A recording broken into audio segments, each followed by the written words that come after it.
एक गांव में एक आदमी कुल्हाड़ छोले चावल तैयार करके बेचता था। एक छोटे मिट्टी के मटके में चावल छोले डालकर आने वाले लोगों को देता था। लोग बहुत शौक से खाते थे। उसका बेटा ईशांत नाम का था।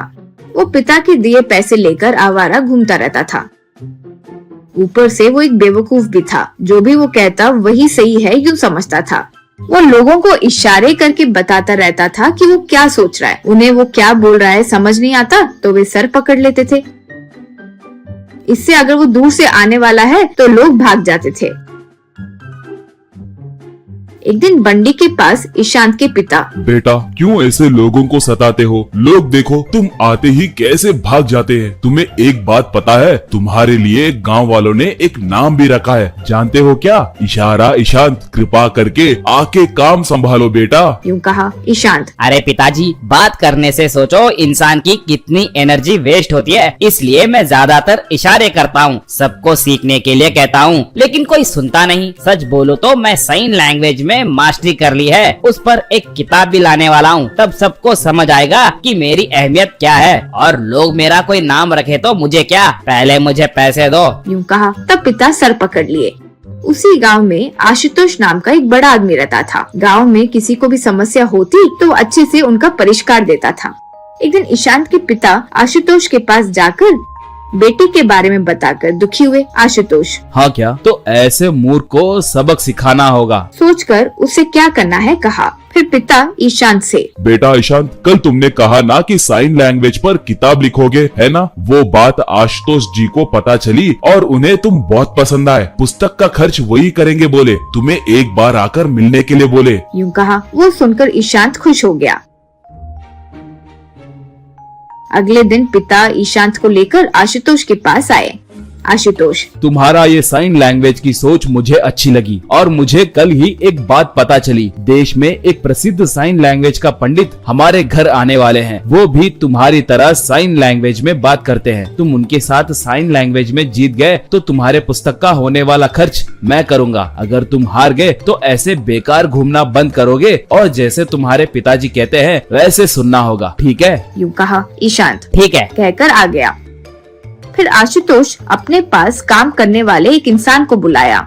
उसका एक आंख नहीं था। उसे आशुतोष, रे शुभम, कल एक पंडित आकर तुम्हें साइन लैंग्वेज में प्रश्न पूछेगा। तुम भी साइन करके जवाब देना। कोई भी परिस्थिति में तुम मुंह मत खोलना। यूँ कहा। तब वो, ठीक है श्रीमान। यूँ कहा। अगले दिन आशुतोष शुभम को एक पंडित के वेश में पहनाकर उसे घर पर एक कुर्सी पर बिठाया।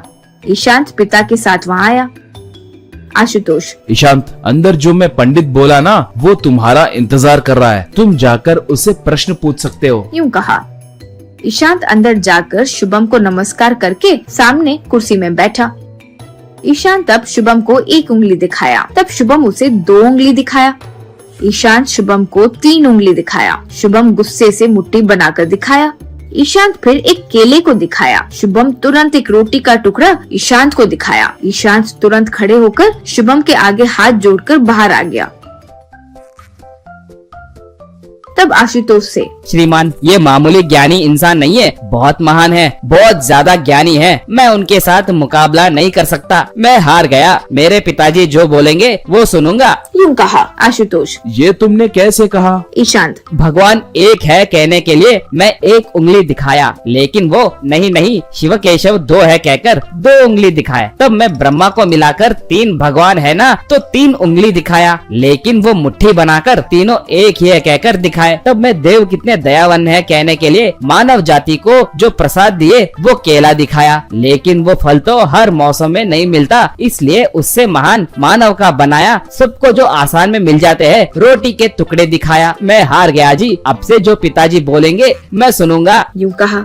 वो सुनकर आशुतोष ईशांत के पिता आश्चर्य में पड़ गए। इतने में शुभम बाहर आया।